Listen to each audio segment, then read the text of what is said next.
भरतपुर महानगरपालिकाको गौरवको आयोजना मध्ये एक प्रमुख आयोजना हो भरतपुर सिटी हल। करिब 4 बिघा 4 कट्ठा क्षेत्रफलमा फैलिएको यो भव्य संरचना अहिले निर्माणको अन्तिम चरणमा पुगेको छ। चितवन जिल्लाको प्रमुख र तीव्र रूपमा विकास हुँदै गएको शहर भरतपुर पछिल्ला वर्षहरूमा आधुनिक शहरी पूर्वाधार विस्तारतर्फ अग्रसर छ।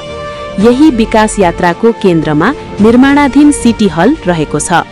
महानगरपालिकाका गतिविधिलाई थप व्यवस्थित, प्रभावकारी र मर्यादित बनाउन यो परियोजनाले दीर्घकालीन महत्त्व बोकेको छ।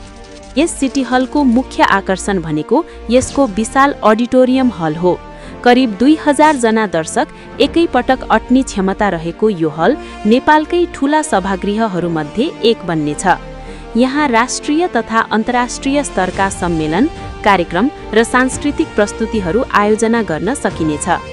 यसका अतिरिक्त साना कार्यक्रमका लागि 300 जना क्षमताको सेमिनार हल, विशिष्ट पाहुनाका लागि भिआइपी कक्ष, व्यवस्थित डाइनिङ एरिया, अत्याधुनिक साउन्ड सिस्टम र पूर्ण वातानुकूलित सुविधा उपलब्ध हुनेछ।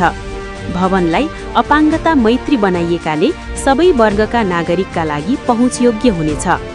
यो सिटी हल केवल एउटा भवन मात्र होइन, चितवनको अर्थतन्त्रलाई चलायमान बनाउने महत्त्वपूर्ण आधार पनि हो। यहाँ ठूला राजनीतिक सभा, अन्तर्राष्ट्रिय व्यापार मेला, सम्मेलन तथा सांस्कृतिक कार्यक्रम आयोजना हुँदा स्थानीय होटल व्यवसाय, पर्यटन क्षेत्र र सेवा उद्योगमा सकारात्मक प्रभाव पर्ने निश्चित छ। निर्माण कार्य सुरु भएको केही समयमै कोभिड-19 महामारीको अवरोध खेप्नु परे पनि हाल आयोजनाको अधिकांश काम सम्पन्न भइसकेको छ। सीमित स्रोत र चुनौती बीच पनि भरतपुरले विकासको गतिलाई निरन्तरता दिँदै आएको छ।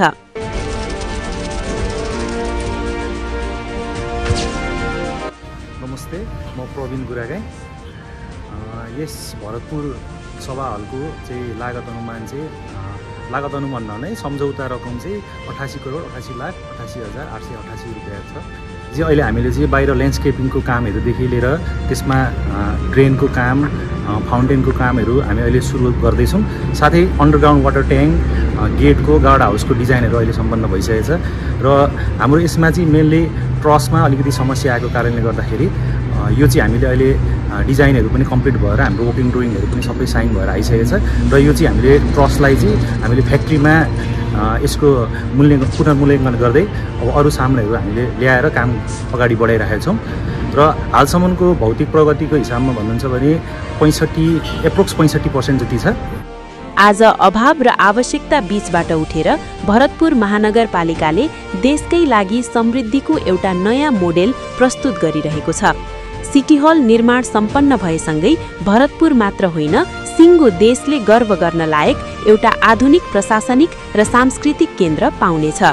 चितवनको पहिचानमा थपिएको यो स्वर्णिम अध्यायले भविष्यका पुस्तालाई विकासको नयाँ मानक सुम्पिनेछ र भरतपुरलाई आधुनिक नेपालका अग्रणी शहरहरूमध्ये एकका रूपमा स्थापित गर्नेछ।